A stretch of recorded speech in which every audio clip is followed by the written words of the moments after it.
today's donation is really important because when we're donating to the 4-H community, we're not only donating these beehives as physical utility so that bees can then come and thrive inside, but you're also passing along a sentiment, an idea, something that symbolizes a dedication to the community. Because when they receive these beehives, they'll know it's coming from you. And they'll know that it's coming from you because you want to see them learn. You want to see them thrive, and you want to see these young children reach their own potential. They want to learn about bees and about crop raising and all these different things, about pollination of flowers. You're going to give them those resources.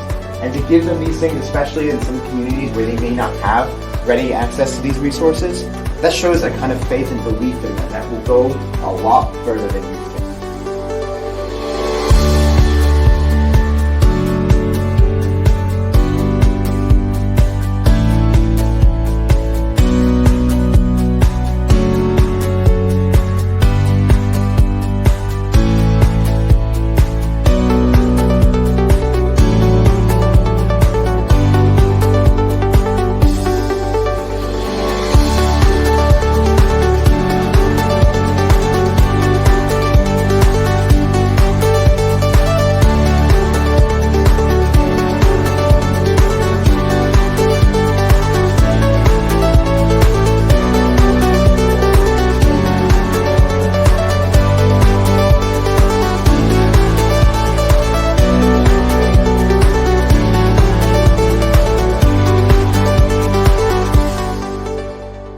The beehives will be going to Highview Farm in Bud Lake. I want to thank you. This is going to be great. The kids are going to love it. We're all going to learn.